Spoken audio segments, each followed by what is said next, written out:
Alfredo Gómez Llorente, pues, será nuestro próximo.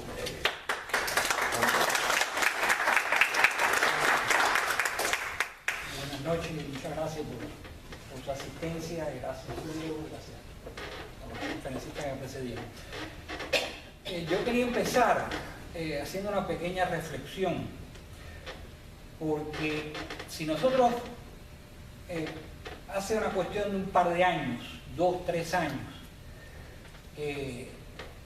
durante el gobierno anterior a este, durante el gobierno de Barack Obama, en la Secretaría de Estado se había establecido prácticamente una doctrina de que ninguna intervención militar en América Latina, en ningún país de América Latina, fuera por la razón que fuera, era legítima.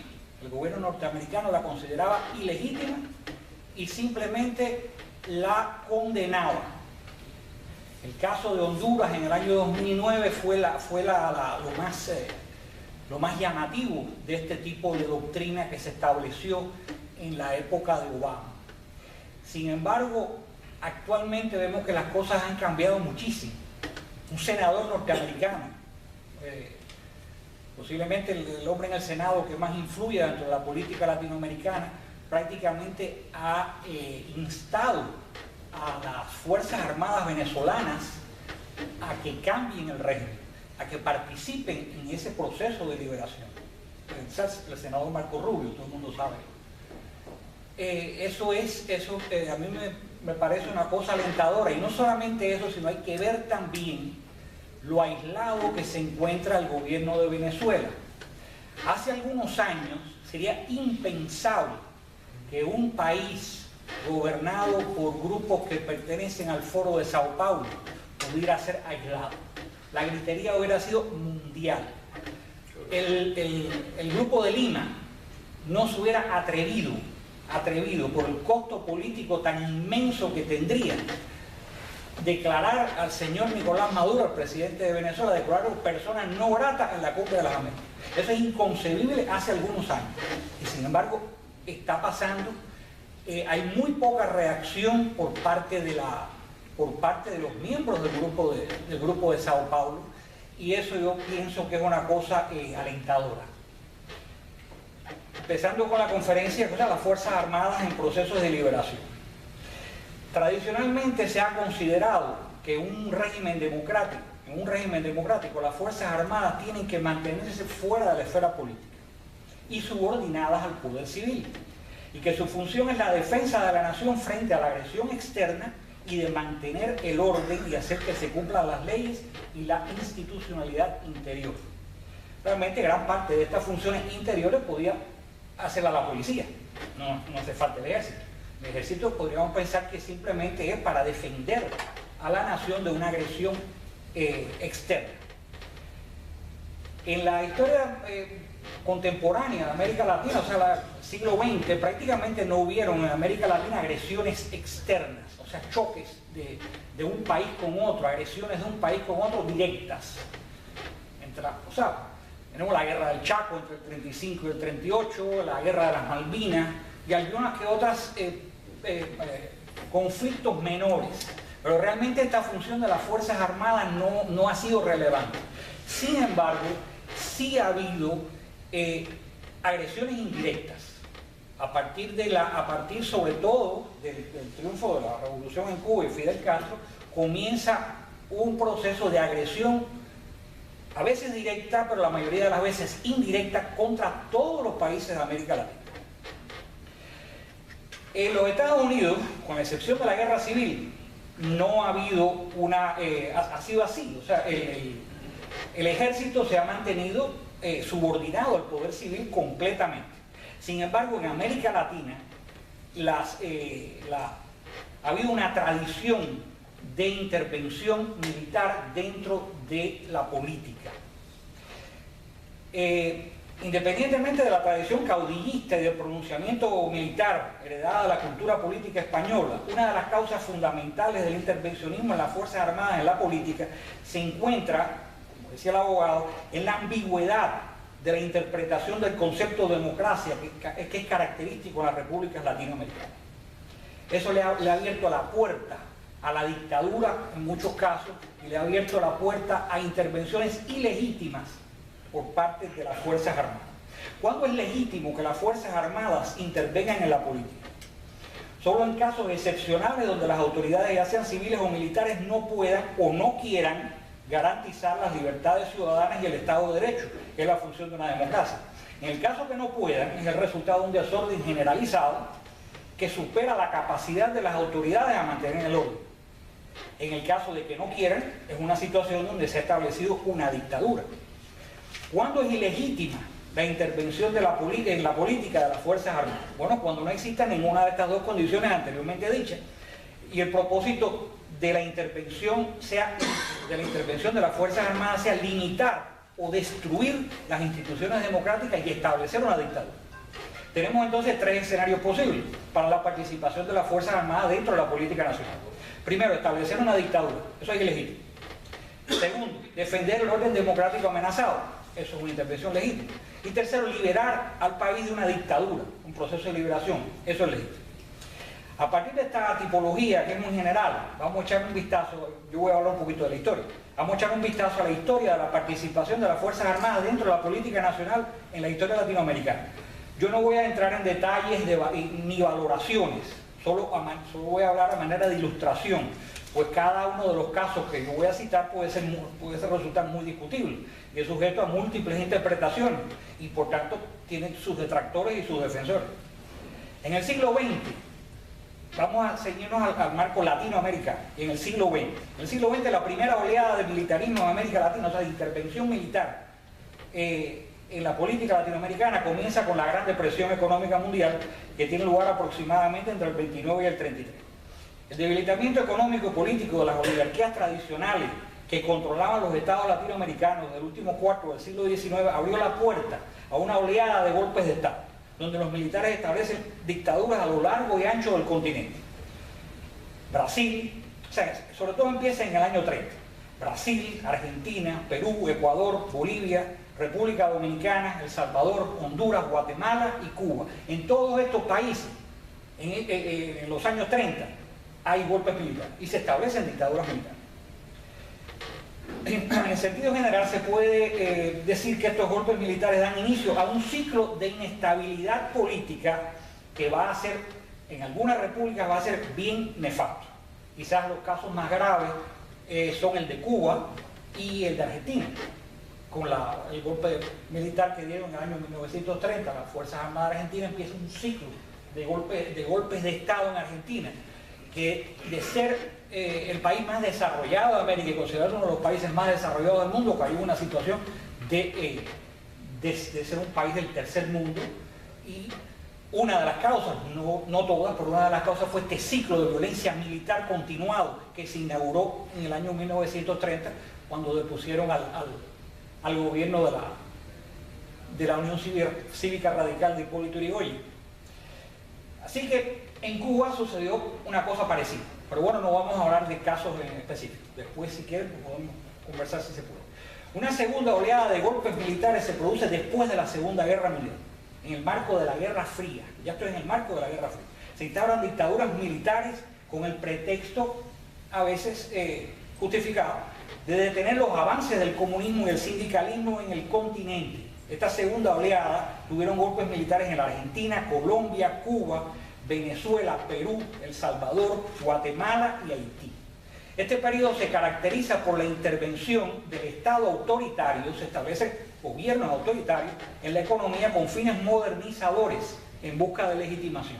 Si tenemos dictadores como Juan Domingo Perón en la Argentina, Gustavo Rojas Pinilla en Colombia, Fulgencio Batista en Cuba, Manuel Odría en Perú, Marcos Pérez Jiménez en Venezuela, Oscar Osorio en El Salvador, Carlos Castillo de Armas en Guatemala. Todos estos establecen dictaduras militares en estos países. La tercera oleada comienza ya después de 1959 con el triunfo de la Revolución Cubana. Ya aquí se pasa a una etapa diferente.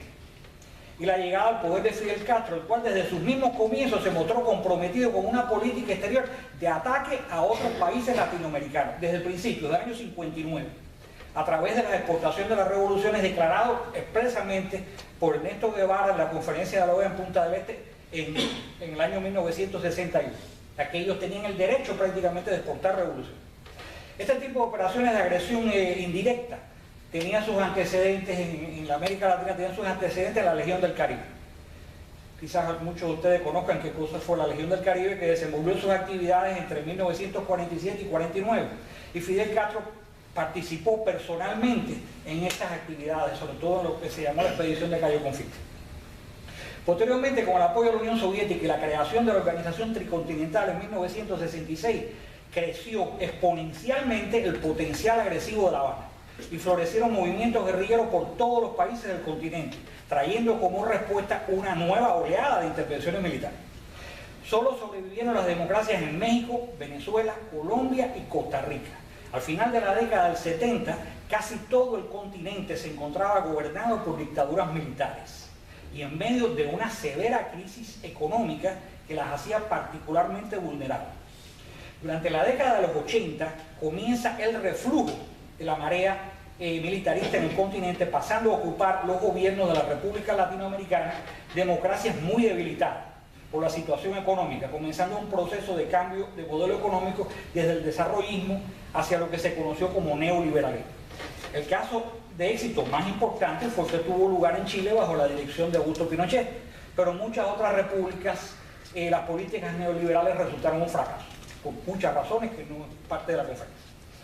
A comienzos de la década de 1990, la desaparición de la Unión Soviética y la pérdida de capacidad de Cuba para fomentar la subversión en el continente, como explicaba Zúñiga, pusieron punto final a la época de las guerrillas latinoamericanas, de las cuales solo sobrevivieron las guerrillas colombianas que se autofinanciaban con el narcotráfico. A partir de entonces se entra en una nueva etapa de la participación de las Fuerzas Armadas en la política de los países latinoamericanos. Después de casi 60 años de participación activa en la política latinoamericana, los militares volvieron a los cuarteles. Incluso las Fuerzas Armadas cubanas tienen que pasar a retiro a muchos de sus efectivos, pero no con esto terminan las ambiciones expansionistas de la izquierda latinoamericana. En 1990 surge el Foro de Sao Paulo, auspiciado por el Partido de los Trabajadores de Brasil, que dirigía Lula da Silva. Fue una reunión de partidos y de grupos de izquierda, así como de organizaciones terroristas latinoamericanas, con el objetivo de unir esfuerzos para mantener la expansión comunista en América Latina en un nuevo entorno mundial, luego de la caída del muro de Berlín y la desaparición de la Unión Soviética. La estrategia del foro cambió desde el intento de toma del poder por medios violentos, o sea, la estrategia leninista, a la utilización de los procesos electorales y la hegemonía cultural, o sea, la estrategia gramsciana. El foro adquirió bajo la dirección de Fidel Castro una organización centralizada desde su inicio, con una estrategia y tácticas muy definidas. El foro se reúne anualmente en diferentes ciudades de América Latina. Actualmente tiene afiliada a él más de 112 grupos, no solo latinoamericanos, sino también europeos, especialmente españoles, entre ellos el partido Podemos de Iglesias en España. Para lograr que sus candidatos pudieran ganar elecciones, era necesario minar toda la legitimidad de la democracia en Latinoamérica. Y para ello se utilizarían dentro de cada país la creación de organizaciones no gubernamentales, las ONG, apoyadas por organizaciones internacionales y medios de comunicación que le brindarían legalidad y movilizarían el apoyo de las masas. Estas ONG le brindarían el músculo político a los candidatos del Foro de Sao Paulo en los diferentes países. Así surgen ONG con los más variados y disímiles fines de superficie, pero que en el fondo lo que buscan es socavar la ideología liberal, fundamento de la democracia, impulsando ideologías colectivas. Comienzan a proliferar por todo el continente organizaciones feministas, ambientalistas, colectivos de abogados defensores de los derechos humanos, comisiones de la verdad, organizaciones de homosexuales, grupos promotores de la teología de la liberación, grupos indigenistas y etnicistas, organizaciones por inmigrantes, en fin, todo un sinnúmero de promotores de activismo político, a los que se sumarán toda una turba de aventureros políticos, compañeros de viaje, tontos útiles, que no tienen ningún tipo de ideología y que ven la oportunidad, muchos de ellos, de pescar en río revuelto. El primer éxito del Foro de Sao Paulo lo obtiene en el 98 con la elección de Hugo Chávez en Venezuela, lo que, unido a los precios anormalmente altos del petróleo y las materias primas, le da al Foro una enorme capacidad de financiación. Uno tras otro comienzan a llegar al poder los miembros del Foro de Sao Paulo. En Brasil, en el 2002, Lula da Silva En Argentina en el 2003 Néstor Kirchner, en Uruguay en el 2004 Tabaré Vázquez, en Bolivia Evo Morales en el 2005, en Chile Michelle Bachelet en el 2006, en Ecuador Rafael Correa en el 2006, Daniel Ortega en el 2006 en Nicaragua, Fernando Lugo en el Paraguay en el 2008, Mauricio Funes en El Salvador en el 2009 y Ollanta Humala en el 2011 en Perú.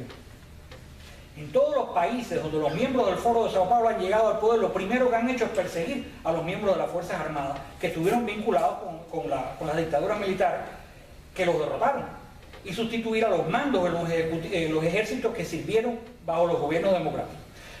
Solamente se puede citar un caso en este periodo de la expansión del llamado socialismo del siglo XXI, donde las Fuerzas Armadas impidieron que un aventurero político con apoyo al Foro de Sao Paulo violara a su antojo la Constitución, que fue el caso de Honduras en el 2009. Me voy a terminar.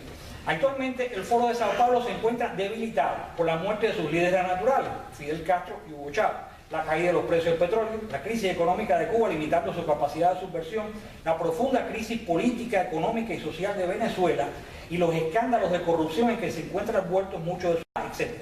Solamente en Nicaragua, Bolivia, Venezuela y Cuba, los miembros del Foro de Sao Paulo han tenido éxito en establecer dictaduras duraderas. En todos ellos las Fuerzas Armadas forman parte integrante de la dictadura y no parece haber ningún indicio de que puedan actuar en un proceso legítimo de liberación.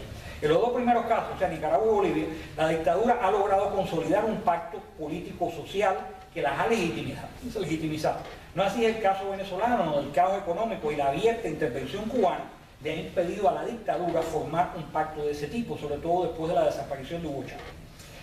Si la dictadura venezolana desaparece, posiblemente repercuta eventualmente en la desintegración del Foro de Sao Paulo y acelere un proceso de cambios profundos en Cuba.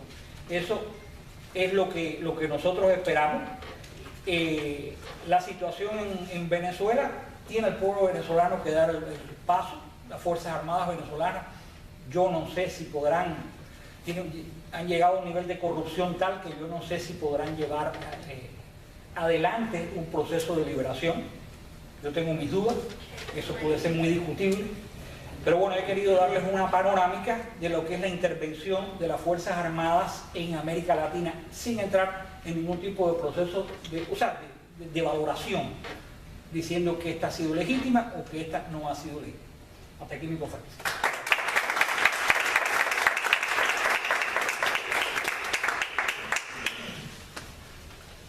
Muchas gracias, Alfredo. Me alegro muchísimo que hayas tocado el tema del Foro de Sao Paulo, porque realmente todo el éxito que ha tenido lamentablemente el comunismo internacional con su reformulación, pues nos viene a través de este continente por el Foro de Sao Paulo. Y cuando vemos los nuevos actores, bueno, no son tan nuevos, pero sí tienen una presencia mucho más visible, de China comunista, por ejemplo, de Irán en este continente.